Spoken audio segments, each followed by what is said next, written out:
আমন্ত্রণ সবাইকে ইসলামী ব্যাংক উন্নয়নে বাংলাদেশ অনুষ্ঠানের সঙ্গে আছি মামুনুর রহমান খান। আজ আমাদের আলোচনার বিষয় বাজার ব্যবস্থাপনার উন্নয়ন। আর এই বিষয়ে আলোচনার জন্য আজ আমাদের স্টুডিওতে আছেন নাগরিক সংহতির সাধারণ সম্পাদক শরীফুজ্জামান শরীফ, আছেন সিনিয়র সাংবাদিক আব্দুর রহিম হারমাছি এবং অনলাইনে যুক্ত আছেন সিপিডির গবেষণা পরিচালক ডক্টর গোলাম মোয়াজ্জেম। আপনাদের সবাইকে স্বাগত জানাচ্ছি। দর্শক, নিত্যপণ্যের বাজার স্থিতিশীল রাখতে অন্তর্বর্তী সরকার অতি প্রয়োজনীয় বিভিন্ন পণ্য আমদানিতে শুল্ক ছাড় দিলেও তার সুফল পাচ্ছে না ভোক্তারা। তথ্য বিশ্লেষণে দেখা যাচ্ছে ভারত থেকে আলু আমদানি করতে কেজি প্রতি খরচ পড়ে গড় পড়তা 21.5 টাকা। পরিবহন খরচ, মুনাফা এবং অন্যান্য খরচ যোগ করে আমদানি করা এই আলু 25 থেকে 28 টাকায় পাইকারি বাজারে এবং ভোক্তা পর্যায়ে 30 থেকে 35 টাকায় বিক্রি হওয়ার কথা, কিন্তু সেই আলু 70 থেকে 75 টাকা কেজি দরে বিক্রি হচ্ছে বাজারে। আমদানি পর্যায়ে শুল্ক ছাড় দিলেও কমছে না ডিমের দামও। নিম্ন আয়ের মানুষের স্বস্তি দিতে, নিত্যপণ্য নিয়ন্ত্রণে রাখতে চাল, তেল, চিনি, পেঁয়াজ, খেজুর আমদানিতেও শুল্ক ছাড় দিয়েছে অন্তর্বর্তী সরকার। এই ছাড়ের ফলে সব মিলিয়ে জাতীয় রাজস্ব বোর্ড 2000 কোটি টাকার বেশি রাজস্ব হারাবে।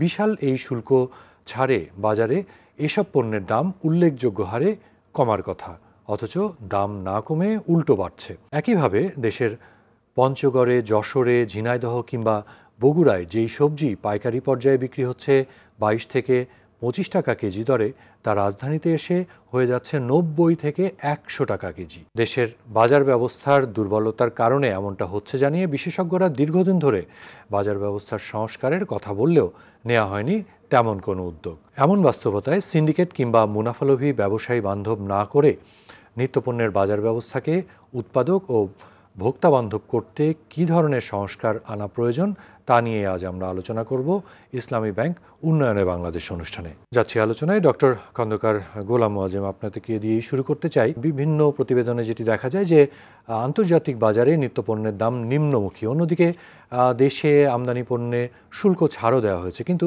দেশে তার প্রভাব নেই। এর কারণটা কি? আমরা বিভিন্ন সময় আসলে এই বিষয়গুলো নিয়ে আলোচনা করেছি বহুবার। শুল্ক ছাড়ের মতো উদ্যোগগুলো কখন কাজ করে, কখন কাজ করে না, সেই বিষয়গুলো আলোচিত হয়েছে। মূলত যখন বাজারে মূল্যের অস্থিরতা থাকে আন্তর্জাতিক এবং অভ্যন্তরীণ বাজারে, তখন শুল্ক ছাড় দিয়ে খুব ফল পাওয়া যায় না। কেননা যিনি আমদানিকারক তিনি ঝুঁকির ভয় পান যে তিনি যদি উচ্চ মূল্যে আনেন এবং এই সময়কালে যদি মার্জিন কমে যায় তাহলে তার ক্ষতি হবার আশঙ্কা থাকে, তাহলে সেক্ষেত্রে তিনি আসলে সময় আনতে চান না, অথবা তখন শুল্ক ছাড় দিলেও তিনি খুব বেশি উৎসাহিত হন না। তিনি তখনই উৎসাহিত হন যখন যথেষ্ট মাত্রায় অভ্যন্তরীণ বাজার এবং বৈশ্বিক বাজারের মূল্যের পার্থক্য থাকে। দেখবেন এখন চালের শুল্ক ছাড় দেবার পরেও ভারত থেকে চাল সেভাবে আসছে না। তার কারণ হলো ভারত থেকে আমদানি ব্যয় যা এবং লোকাল বাজারে যে দামে বিক্রি হচ্ছে তার ভিতরে খুব বড় পার্থক্য নেই। সুতরাং এই কারণে একজন আমদানিকারক এখানে লগ্নি, টাকা লগ্নি করা বা বিনিয়োগ করাতে খুব উৎসাহী নাও হতে পারেন। তো সেটি একটি গুরুত্বপূর্ণ বিষয়।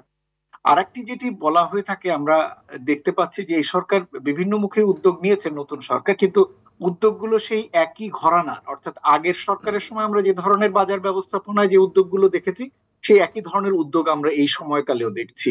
কিন্তু মূল্যস্ফীতির জন্য এই যে খুচরা বাজারে মূল্য টার্গেট করে এই যে ধরনের উদ্যোগগুলো, তার থেকে অনেক বেশি গুরুত্বপূর্ণ হচ্ছে যেটি আপনি প্রোগ্রামের হয়তো নাম রেখেছেন যে বাজার ব্যবস্থাপনা বা বাজারে সুশাসন আনা, সেটি অনেক বেশি গুরুত্বপূর্ণ। এবং সেই জায়গাগুলোতে আসলে আমরা এই সরকার এখনো উদ্যোগ নিতে দেখিনি। যতগুলো উদ্যোগ আমরা দেখেছি এর ভিতরে দেখতে পেলাম যে এলসি মার্জিন গুলো তুলে দেওয়া হচ্ছে বা কমিয়ে দেওয়া হয়েছে, ডিউটি কমানো হয়েছে, ভিএটি কমানো হয়েছে, এগুলোর মাধ্যমে আরডি উঠিয়ে দেওয়া হয়েছে, এগুলোর মাধ্যমে আমদানিকে সহজ করা হয়েছে। কিন্তু বাজারে যখন মাত্র অল্প কয়েকজন আমদানিকারক থাকে তখন আসলে বাজারে কতটুকু পণ্য সাপ্লাই দেবেন এটা তার মর্জির উপরে নির্ভর করে। এটা কারণ আপনি শুল্ক ছাড় দিয়ে তাকে খুব বেশি আসলে ইনফ্লুয়েন্স করা যায় না। যতক্ষণ পর্যন্ত না আমরা বাজারে অধিক সংখ্যক সাপ্লায়ার বা অধিক সংখ্যক ডিস্ট্রিবিউটর এবং অধিক সংখ্যক উৎপাদককে যুক্ত করতে পারছি, ততক্ষণ পর্যন্ত কিন্তু আপনি এখানে পরিবর্তন পাবেন না। তো সেই জন্য আমার কাছে যেটা থাকবে যে কিছু আইনি সংস্কার দরকার। বাজারে সাপ্লায়ারের ক্ষেত্রে আপার লিমিট সেট করে বা বিনিয়োগের ক্ষেত্রে আপার লিমিট সেট করে আরো যাতে বেশি সংখ্যক উৎপাদক বা সাপ্লায়ার বা আমদানিকারক বাজারে যুক্ত হতে পারেন, সেটি একটি উদ্যোগ। আর একটা মিনিট একটু সময় নিয়ে আপনার কাছ প্রতিযোগিতার থেকে। একটা পরিবেশ তৈরি করতে হবে। আমি ফিরবো নিশ্চয়ই আপনার কাছে। আমি একটু শুনে আসি শরীফুজ্জামান শরীফ আপনার কাছে। গোলাম আযম যেটি বলছিলেন যে এক ধরনের জিম্মি অবস্থায় আমাদের ভোক্তারা, এমনিতেই তো করোনার সময় থেকে একটা চাপ আছে, এরপরে ইউক্রেন রাশিয়া যুদ্ধ, তার প্রভাবে তো জিনিসপত্রের দাম বেশি, সম্প্রতি এসে আরও তার উপরে আরও বাড়ছে। অভিঘাতটা আসলে সাধারণের জীবনে কিভাবে পড়ছে? আপনাকে ধন্যবাদ, দর্শক শ্রোতাদেরকে ধন্যবাদ, আমার সাথের আলোচকদেরকে শুভেচ্ছা। আমরা এর আগের যে আলোচনাটা শুনলাম, মজেম ভাই বেশ কতগুলো জায়গায় ফোকাস করলেন। আমার ধারণা যে বাজারের যে অব্যবস্থাপনাটা আছে এর পেছনে সরকারের অদক্ষতা এবং সমন্বিত উদ্যোগ দায়ী। আমরা যে অ্যাকশানগুলো নিচ্ছি, যে পদক্ষেপগুলো নিচ্ছি, এর ম্যাক্সিমাম পদক্ষেপই হচ্ছে রিয়াক্টিভ। ঘটনা ঘটছে, তারপরে আমি কতগুলো উদ্যোগ গ্রহণ করছি। দ্বিতীয়ত, সরকারের যে সিদ্ধান্তগুলো, এই সিদ্ধান্তগুলো একটা স্পেসিফিক অঞ্চলের মানুষকে টার্গেট করে। দ্রব্যমূল্য বৃদ্ধির এর যে প্রভাব, প্রতিক্রিয়া, এটা একেবারে বাংলাদেশের প্রান্তিক একেবারে সর্বশেষ যে অঞ্চলটা, সেখানেও পড়ছে।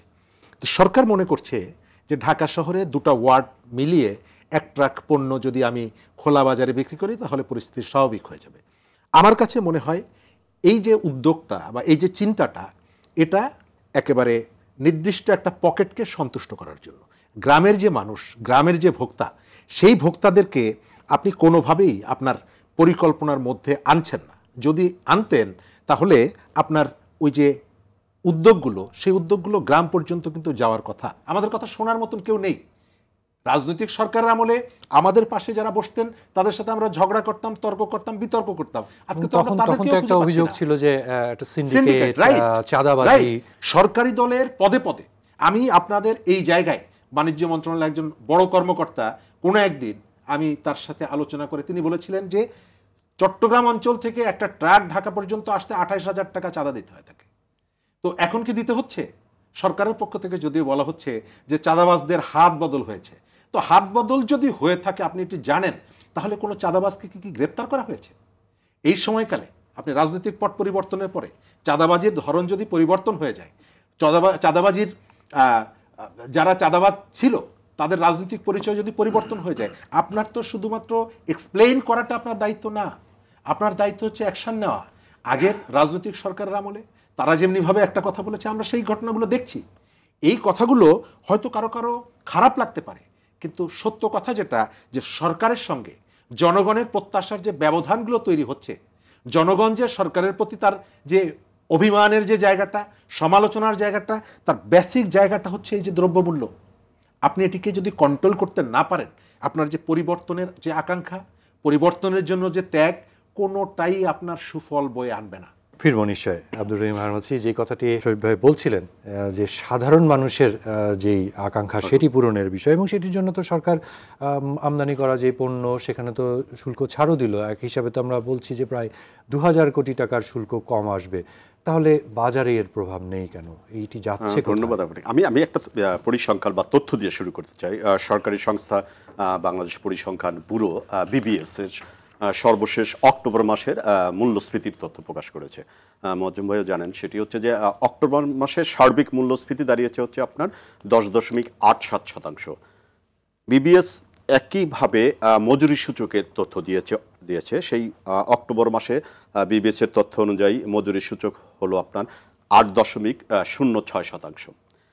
সাধারণত অর্থনীতির পরিভাষায় বা অর্থনীতিতে সাধারণত সবসময় প্রতিবারই বা প্রতিনিয়তই মজুরি সূচক অর্থাৎ মজুরি আপনার মূল্যস্ফীতির বেশি থাকে, অথবা 1, 2, 3% বা কখনো কখনো তারও বেশি থাকে। মানে মানুষ বা শ্রমজীবী মানুষ বা গরিব মানুষ বা সাধারণ মানুষ যে আয়টা করে বা উপার্জন করে, সেই উপার্জিত টাকা দিয়ে বাজারে যে পণ্য বা অন্যান্য খরচ যেটা থাকে সেটা তার কেনা হয়ে যায়। বাকি অল্প কিছু যে টাকা থাকে তা দিয়ে সঞ্চয় করে। তাহলে বাংলাদেশ পরিসংখ্যান ব্যুরোর এই তথ্য বলছে যে মানুষ যা আয় করছে তা দিয়ে তার সংসার চলছে না, কোনো সঞ্চয় হচ্ছে না, তার উল্টো যে ঘাটতিটা থাকছে ওই যে 10.87% খরচ আর হচ্ছে আপনার মজুরি হলো আপনার 8.06। এই যে পার্থক্যটা, সেটা সে ধার দেনা কর্য করে সংসার চালাচ্ছে।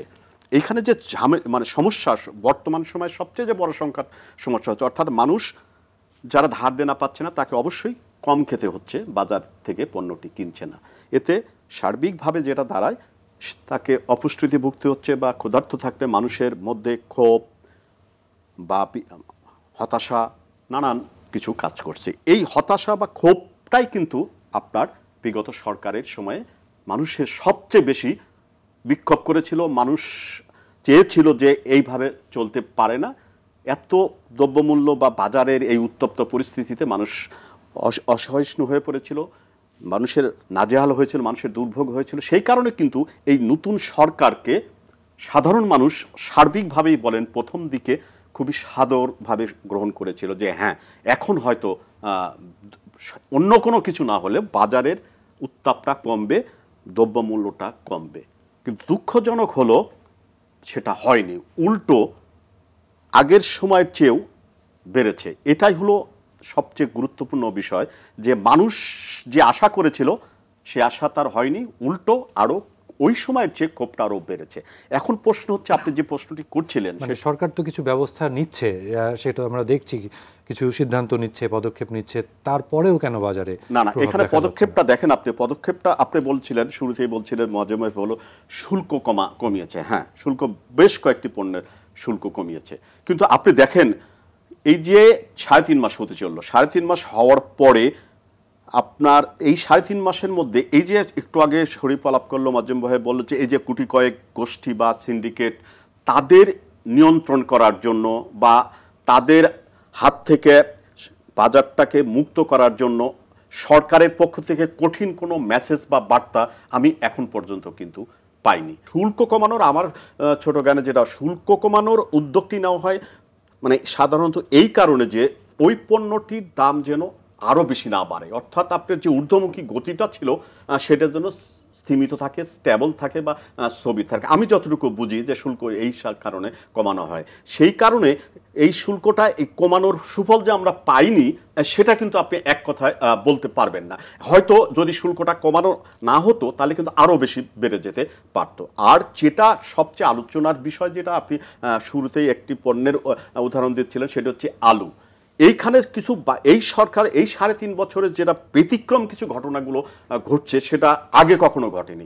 আপনি দেখবেন যে আলু কিন্তু নতুন আলু ওঠা শুরু হয়েছে এবং আমরা 15 দিন বা 20 দিন হলো নতুন আলু অল্প অল্প করে বাজারে কিন্তু দেখতে পাচ্ছি।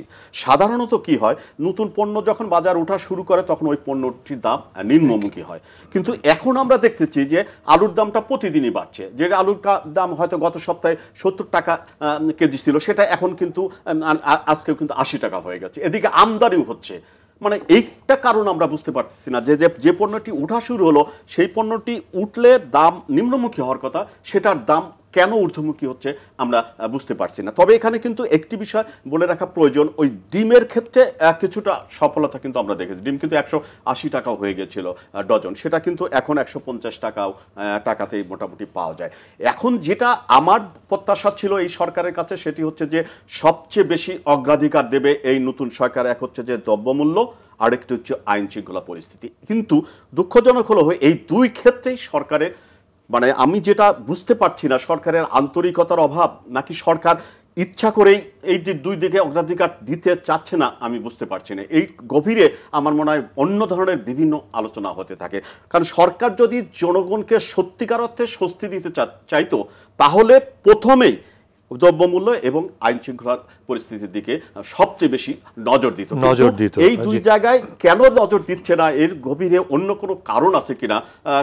শরীফ রাজনীতির সঙ্গে সরাসরি যুক্ত ছিল, আমিও কম বেশি ছিলাম, কিন্তু আমার মনে হচ্ছে যে এই দুই জায়গায় সরকারের অত্যন্ত বেশি নজর না দেওয়ার অন্য কোনো কারণ আছে কিনা আমি জানি না। যদি এই সরকার মানুষকে স্বস্তি দিত বা মানুষের কথা চিন্তা করত তাহলে এই দুইটা জায়গায় অবশ্যই নজর দিত, এবং কেন দিচ্ছে না আমার কাছে বোধগম্য নয়। ফিরবো নিশ্চয়। গোলাম মোয়াজ্জেম, আপনি শুনছিলেন নুরুল মেহের মাছি, তিনি বলছেন যে এই দুটো বিষয়ে সবচেয়ে নজর দেওয়া এবং সাধারণ যেন স্বস্তিতে থাকে সেই চেষ্টা কিন্তু আমরা দেখছিলাম, যেটা শুরুতে আমরা কথা বলছিলাম যে আমদানি শুল্ক কমানো হচ্ছে, বিভিন্ন জায়গায় ছাড় দেওয়া হচ্ছে, ব্যবসায়ীদের সাথে বসা হচ্ছে, বাজারগুলোতে আমরা অভিযানও দেখছি। বিভিন্ন রকমের চেষ্টা যে নাই তা কিন্তু না, চেষ্টা অবশ্যই রয়েছে, কিন্তু তারপরেও ব্যবস্থাপনায় হয়তো কোথাও গলদ রয়ে গেছে।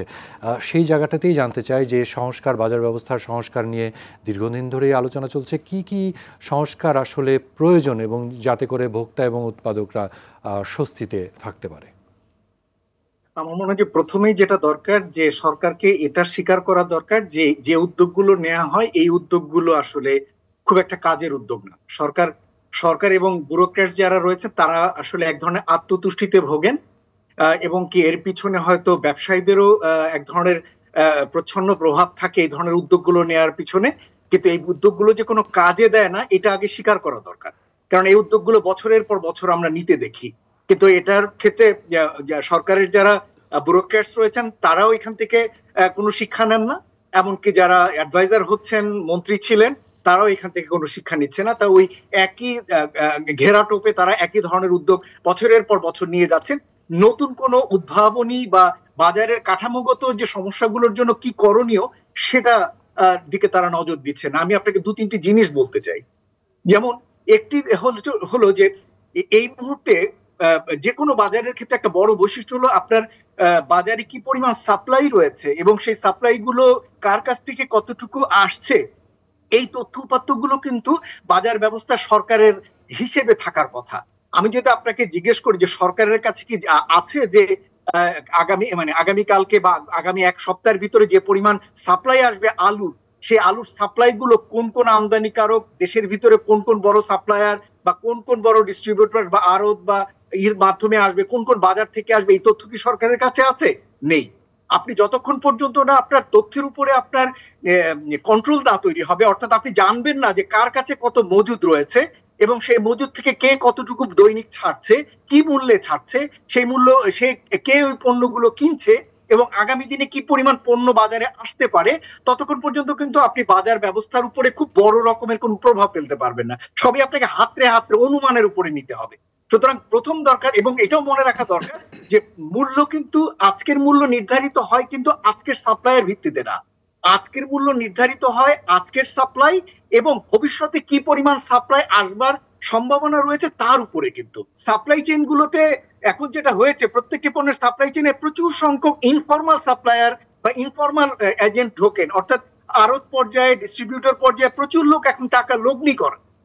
এই টাকা লগ্নি জিনিসগুলো কি, যে তার কিন্তু কোনো রেজিস্ট্রেশন লাইসেন্স নাই, কিন্তু তিনি আসলে একটা টোকেন কিনে আছেন। সুতরাং এই যে ইনফর্মাল এজেন্টরা বাজারে ঢুকে বাজারকে নষ্ট করছে, এগুলো বন্ধ করা দরকার। যেমন আমি শুনেছিলাম যে কাউরান বাজারে ট্রাক থামা থেকে আড়ত পর্যন্ত যেতে তিনবার নাকি তিন বা চারবার এরকম হাত বদল হয়। কিন্তু সরকারের তো অনেকগুলো সংস্থা আছে, বাণিজ্য মন্ত্রণালয় আছে, ভোক্তা অধিকার আছে, প্রতিযোগিতা কমিশন আছে, ট্যারিফ, জি, আইন শৃঙ্খলা বাহিনী আছে, এই যে এই সবগুলো সংস্থা, তাহলে তারা কি করে আসলে?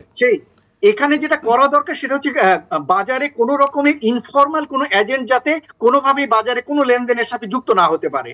সেটা আলু হোক, পেঁয়াজ হোক, তার প্রত্যেকটির আলাদা আলাদা লাইসেন্স থাকতে হবে এবং লাইসেন্সধারী কেবলমাত্র বাজারে ট্রানজাকশন করতে পারবে।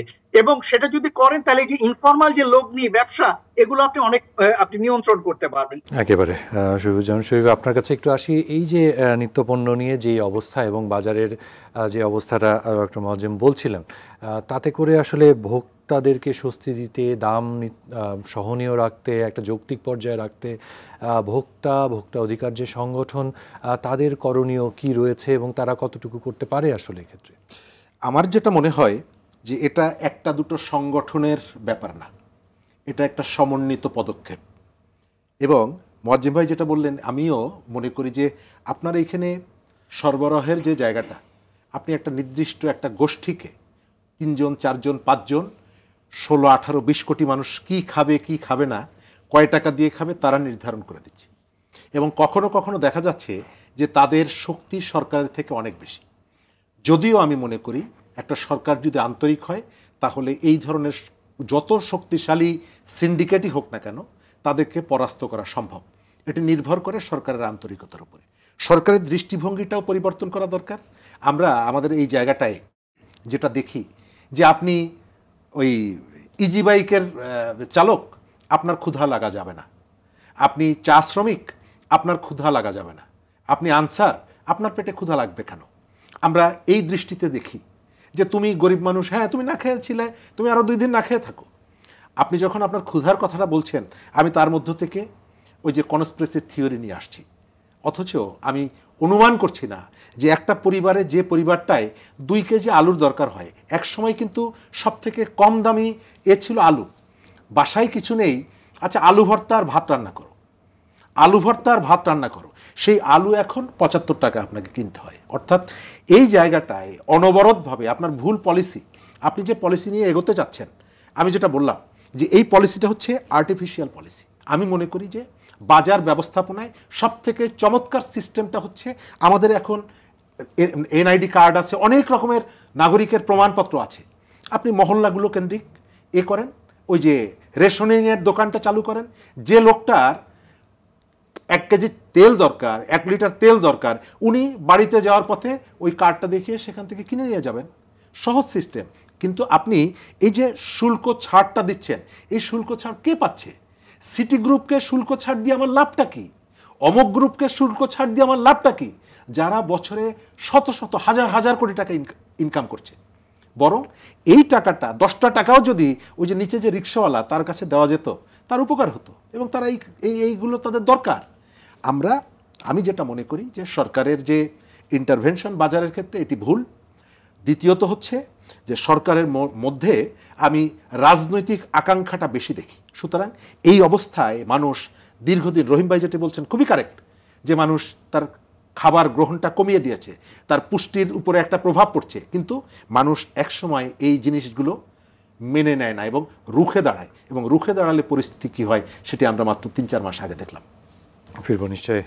আব্দুর রহিম মাছি, আপনার কাছে আসি। সেটি হচ্ছে যে এই যে বাজারের মধ্যে এক ধরনের কি বলবো, অব্যবস্থাপনাই তো আসলে রয়েছে, সিন্ডিকেটের অভিযোগ আছে। কেউ বলে আছে, কেউ বলে নাই, কিন্তু একটা যেটা যে একটা কোনো একটা উপায়ে একটা বড় বা অস্বাভাবিক মুনাফা হয়ে যাচ্ছে, সেটি কোন কৌশলে হচ্ছে সেই বিষয়গুলো নিয়ে আরও শুনতে চাই। তবে তার আগে আমাকে একটি বিরতিতে যেতে হচ্ছে। আমি বিরতি থেকে ফিরে এসে আপনার কাছে শুনবো। দর্শক, ইসলামী ব্যাংক উন্নয়নে বাংলাদেশ অনুষ্ঠানে নিচ্ছি ছোট্ট একটা বিরতি। ফিরবো খুব অল্প সময় পরে, আশা করি সঙ্গেই থাকবেন।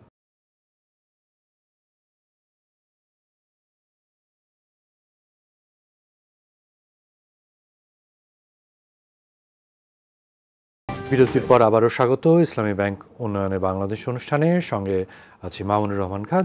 আমরা আজকে আলোচনা করছি বাজার ব্যবস্থাপনায় উন্নয়ন নিয়ে। ফিরছি আলোচনায়। আব্দুর রহিম মাছি, বিরতির ঠিক আগে যে প্রশ্নটি আপনার কাছে ছিল সেটি হচ্ছে যে সিন্ডিকেট, এটি নিয়ে তো বিস্তর আলোচনা, কেউ বলে আছে, কেউ বলে নাই, কিন্তু আমরা যেটি দেখি যে বাজার ব্যবস্থাপনায় এক ধরনের অস্বাভাবিকতা আছে এবং যেটির কারণে যতটুকু মুনাফা হওয়ার কথা তার চেয়ে অনেক বেশি চলে যায়, অনেক বেশি দাম দিয়ে ভোক্তাদের কিনতে হয় এবং তারা মনে করেন যে তাদেরকে ঠকানো হচ্ছে। কিভাবে তারা ঠকছেন, কোথায় যাচ্ছে এই বিপুল টাকা? না, এখানে দেখেন, আমরা যদি একটু তুলনা করি 3.5 মাস আগের তুলনা আর বর্তমান তুলনা। 3.5 মাস আগে একটি সরকার, একটি রাজনৈতিক সরকার ছিল, এবং আমরা গত সংসদকে যদি আমরা যেটা জরিপ করে বা আলোচনার মাধ্যমে যেটা তথ্য পেয়েছিলাম, সেটি হচ্ছে যে গত সংসদে কমপক্ষে 60% সংসদ সদস্য ছিলেন কোনো না কোনো পর্যায়ে ব্যবসায়ী। এখন এই তো সেই পরিস্থিতি নেই। এখন একদম অন্তর্বর্তীকালীন সরকার, এবং এই সরকার রাজনৈতিকভাবে কোনো বলয়ের মধ্যেও নেই। তাহলে ওই সময়ে ব্যবসায়ীরা যেভাবে সরকারকে জিম্মি করে রাখত বা সাধারণ মানুষকে বা ভোক্তাদের জিম্মি করে রাখত, এখন তো সেটা হওয়ার কথা না। এখন আমার কথা হচ্ছে যে ওই বিগত 15 বছরেও যে বাজার পরিস্থিতি স্বাভাবিক ছিল, যে ভালো ছিল, এটা কিন্তু আমরা বলতে চাচ্ছি না বা ছিলও না। এবং বাজার পরিস্থিতি মানে অস্থিরতার কারণেই পরিবর্তনে একটা ভূমিকা রেখেছে, এটাও আমি বলছি। কিন্তু এখন কেন ওই পরিস্থিতি নাই? তাহলে এখন কেন পরিস্থিতি স্বাভাবিক হবে না? এখন আমাদের শুধুমাত্র কি ঋণের সুদের হার বাড়িয়ে বাজারে টাকার প্রবাহ কমিয়ে, সাধারণত বলা হয় কি নীতি সুদ হার বাড়লে বা ঋণের সুদের হার বাড়লে বাজারে টাকার সরবরাহ কমে যাবে, মানুষের হাতে টাকা কম থাকবে, তারা কম কিনবে, সেই কম কেনার কারণে দ্রব্যমূল্য কমে আসবে। এই থিওরি বা এই সূত্র বাংলাদেশের ক্ষেত্রে প্রতিফলিত হবে কিনা এটা এখন ভাববার সময় এসেছে। সবচেয়ে উদ্বেগের বিষয় মামুন, আমি একটি বিষয় উল্লেখ করতেই চাই যে দেখেন আপনি এই গত 1-1.5 মাসে হঠাৎ করে কিন্তু চালের দাম বেড়ে গেছে। আপনি আগের সময়গুলোতে অনেক সময় কখনো কখনো আমরা দেখতাম হয়তো 50 পয়সা বা 1 টাকা বাড়তো, দীর্ঘদিন কিন্তু চালের দামটা একটা পর্যায়ে ছিল। কিন্তু এই গত 1.5-2 মাসে কিন্তু চালের দাম অনেকটা বেড়েছে। মোটা চাল কিন্তু 60 টাকার নিচে নেই, মাঝারি যেটা সেটা 70 টাকা, এবং সরু চাল যারা একটু উচ্চ শ্রেণীর তারা খায় তারা এখন কিন্তু নাজির চাল বা মিনিকেট চালের দাম 80 টাকা থেকে 90 টাকা পর্যন্ত।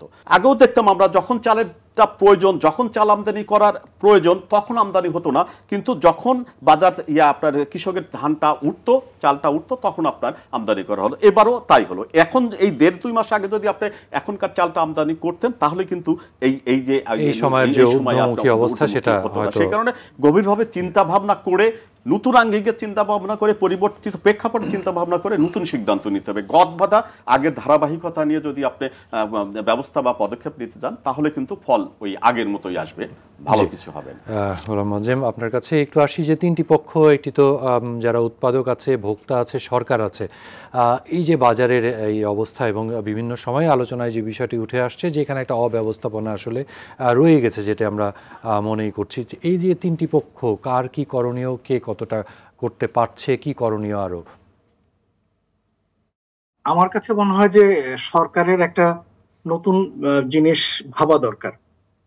আমি আসলে আপনার এই অনুষ্ঠানের মাধ্যমে একটা সুপারিশ করতে যে অনেক কমিশন হলো, আমি কমিশন শব্দটা আবার ব্যবহার করতে হচ্ছে, না করে উপায় নাই, কিন্তু অন্যান্য দেশে স্থায়ী একটি কমিশন রয়েছে, এটা অস্থায়ী না। যেমন ভারতে রয়েছে কৃষি পণ্য উৎপাদন এবং ব্যয় এবং মূল্য কমিশন। আমাদের কাছে মনে হয় যে বাংলাদেশের প্রেক্ষাপটে এগ্রি সাপ্লাই চেইন ম্যানেজমেন্ট একটা কমিশন দরকার, স্থায়ী, এটা অস্থায়ী না। এই এখনকার কমিশন গুলোর মতো সংস্কারের উদ্যোগ না। এই যেটা আমরা দেখছি ভারতে, এটা একটা বিশেষজ্ঞ প্যানেলের মতো কাজ করে এবং তারা নিয়মিত ভিত্তিতে সরকারকে বিভিন্ন সময়কালে পরিস্থিতি পর্যবেক্ষণ করে বিশ্লেষণ করে সরকারকে সুপারিশ করেন। তারা মূল্য কেমন হবে, সাপ্লাই বাড়ানো দরকার কিনা। ফলে সরকার অনেক সময় যে একটু আগে হারাম আসিফ ভাই বললেন যে সিদ্ধান্ত নিতে দেরি হয়, এই ধরনের একটা কমিশন থাকলে সরকার ভিতর থেকেই নিয়মিত ভিত্তিতে তাদের কাছ থেকে 2-3 মাস আগে থেকেই সিদ্ধান্তগুলো, সাজেশনগুলো পেয়ে যাবে। একটা সার্বক্ষণিক একটা নজরদারি থাকবে এবং তাদের পরামর্শ পাওয়া যাবে। দরকার কৃষি বাজারে। আমি আপনাকে একটা জিনিস বলি, এবছর চালের দাম খুব বেশি কমবে না, বরঞ্চ আমার ধারণা চালের দাম আরো ঊর্ধ্বমুখী হবে। এমনকি বড় না আসা পর্যন্ত বাজারে চালের বাজার যথেষ্ট অস্থির থাকার আশঙ্কা আছে। এবং তার একটা বড় কারণ হলো উপর্যুপরি দুটো বন্যা হবার কারণে আমনের উৎপাদনকালে বেশ বড় ক্ষতি হয়েছে এবং তার ফলে আমন মানে যতটা প্রত্যাশিত মাত্রায় আমনের ফলন নাও হতে পারে। এবং সেটি যদি হয় তাহলে কিন্তু আপনি বাজারে প্রত্যাশিত মাত্রায় এই যে এখন যে কমছেন না দেখছেন, সেটি কিন্তু ওটিরই একটি কারণ যে প্রত্যাশিত মাত্রায় কমছে না। এমনকি আমন বড় আসলেও খুব যে কমবে তা না। আমি বলছি যে এগ্রি বিজনেস এবং এগ্রি সাপ্লাই চেইন রিলেটেড একটা কমিশন সরকার ভাবতে পারেন, যেখানে বিশেষজ্ঞ বাণিজ্যিক গবেষক, এগ্রি বিজনেসের গবেষক, এদেরকে নিয়ে সরকার দীর্ঘমেয়াদী একটি পরিকল্পনা করতে পারেন। যেহেতু একটা পরিবর্তিত প্রেক্ষাপট, নতুন একজন অ্যাডভাইজার আসছেন, আমরা আশা করব যে সরকার নতুন দৃষ্টিভঙ্গি থেকে পুরো সমস্যাটি দেখবেন। অনেক ধন্যবাদ শরীফুজ্জামান। আপনার কাছে একটু আসি যে একটা হিসাবে আমরা দেখি যে 2026 পর্যন্ত আন্তর্জাতিক বাজারে এই যে খাদ্যপণ্য সেটির একটি নিম্নমুখী প্রবণতা থাকবে, সেটির সুফল আমাদের ভোক্তারা কিভাবে পেতে পারে? প্রথমত সরকারের দৃষ্টিভঙ্গিটা পরিবর্তন করা এবং এর প্রয়োজনীয়তাটা অনুধাবন করা। আমি শুরুতে আপনাকে বলেছি যে আমাদের দৃষ্টিভঙ্গির মধ্যে অনেক ত্রুটি আছে। স্পেসিফিক কতগুলো পকেটকে নানাভাবে প্রমোট করার প্রবণতা আছে। এই যে আপনার শুল্ক কমানোর পর তার প্রভাবটা যে বাজারে পড়ছে না, আপনার বাণিজ্য মন্ত্রণালয় বা সংশ্লিষ্ট যারা, তাদেরকে ডেকে আপনি কি জিজ্ঞেস করেছেন? আপনি জিজ্ঞেস করেন। আন্তর্জাতিক বাজারে পণ্যের দাম বাড়লে স্বাভাবিকভাবে এখানে বাড়ার কথা, কিন্তু আমরা এখানে যেটা দেখছি যে কোথাও বাড়ার সঙ্গে সঙ্গে এখানে দ্রব্যমূল্যটা বেড়ে যায়, কিন্তু বাইরে কমলে আমাদের এখানে তার প্রভাবটা পড়তে 2-3 মাস সময় লাগে। বাজেটের সময় আপনি দেখবেন যে পণ্যগুলোর দাম বাড়ানোর প্রস্তাব করা হয় বাজেটে, তার পরের দিন থেকে বা ওই দিন রাত থেকেই তার দাম বেড়ে গেল। কিন্তু এই জায়গাটায় সরকারের যে আন্তরিক থাকা দরকার, উদ্যোগী হওয়া দরকার। এবং আমি আরও একটা জিনিস মনে করি, বাণিজ্য মন্ত্রণালয় আমাদের এখানে ব্যবসা বাণিজ্যের কিন্তু নানা রকমের সেক্টর ক্রমশই কিন্তু তৈরি হচ্ছে, নানা রকমের সম্ভাবনা তৈরি হচ্ছে। এবং গত 3-3.5 মাসে আপনি যদি খেয়াল করেন অন্যান্য জায়গাগুলোতে রাজনীতির ইস্যুতে যে ধরনের দৃঢ়তা নিয়ে মন্তব্যগুলো আমরা শুনছি, মানুষের জনজীবনের যে সংকটগুলো, এই সংকটগুলো নিয়ে সেই ধরনের দৃঢ়তা আমি দেখছি না। আমি মনে করি যে এই সময় বেসিক দুটো ইস্যু, আইন শৃঙ্খলা এবং দ্রব্যমূল্য, কিন্তু সেটা নিয়ন্ত্রণ করার জন্য, এই জায়গাগুলোকে মানুষের জীবনে স্বস্তি আনার জন্য আপনার ভাবনার মধ্যে ছিল না। যদি থাকতো তাহলে প্রথম দিনই আমার এই জায়গাটায় একেবারে সুনির্দিষ্টভাবে কেউকে না কেউকে দায়িত্বটা দেয়া হতো। আমি এই বিষয়টার গুরুত্ব সরকারের কাছে যথাযথভাবে পাইনি বলে আমি মনে করছি। আর শেষ কথাটা আমি বলবো যে আপনি শুধুমাত্র শহরের মানুষের স্বার্থকে প্রাধান্য না দিয়ে আপনি গ্রাম থেকে শুরু করেন। অনেক ধন্যবাদ আব্দুর রহিমানের মাঝি। একেবারেই শেষের দিকে আমরা যেই সমস্যাটির কথা শহীদ ভাই বলছিলেন, সেটির সমাধান কিভাবে হতে পারে, আরেকটি বিষয় যে প্রতিযোগিতা আইন আছে, সেটি দীর্ঘদিন ধরে কিন্তু বাজারে তো আসলে আমরা সেই অর্থে প্রতিযোগিতা না, বরং আপনাদের কথায় যেটি আসছে যে প্রধান ভোগ্য পণ্যগুলো ওই দেখা গেল হাতে গোনা 4-5টি 6টি 7টি প্রতিষ্ঠান তারাই নিয়ন্ত্রণ করছে, সেখান থেকে বেরোনোর উপায়টা কি সংক্ষেপে শুনবো আমরা একেবারে শেষ। এক কথা যদি বলা যায় যে এইখান থেকে, অর্থাৎ গুটি কয়েক মানে প্রতিষ্ঠান বা কর্পোরেটের গ্রুপ যারা আমদানি করছে, তাদের হাত থেকে আপনি খুব দ্রুত বের হয়ে আসতে পারবেন না। কারণ একজন নতুন ব্যবসায়ীকে তার সে এলসি খুলবে, পণ্য আমদানি করবে, তার অর্থের প্রয়োজন আছে, সে ব্যাংক থেকে ঋণ পাবে কিনা, এলসিগুলোর ঋণ পাবে কিনা সেটা, কারণ সে এই জায়গা থেকে খুব দ্রুত আপনি বের হয়ে আসতে পারবেন না। এই সিন্ডিকেট বলি বা এই গুটি কয়েক কর্পোরেট হাউসগুলো আসতে বলি, সেইটা করতে হলে মানে একটু মানে সময় দিয়ে নতুন নতুন কিছু ব্যবসায়ী তৈরি করতে হবে, তারা যেন সহজ শর্তে ঋণটা পায়, ব্যাংক থেকে ঋণটা পায়, সেই ব্যবস্থাটা করতে হবে। অর্থাৎ আমি যেটা বলতে চাচ্ছি সেটা হচ্ছে দ্রুত এর থেকে বের হতে আপনি পারবেন না।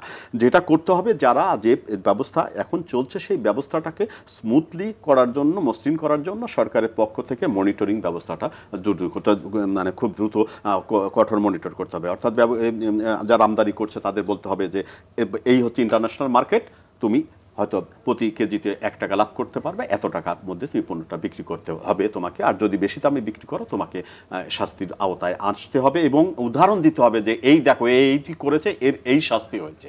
এই উদাহরণ সৃষ্টি না করতে পারলে আপনি সেটাকে করতে পারবেন না। সাধারণ মানুষ যে অবস্থায় আছে সেইখান থেকে বের হয়ে আসার তাহলে পরামর্শ একটাই, সেটি হচ্ছে যে সরকারের আন্তরিকতার প্রমাণ দিতে হবে।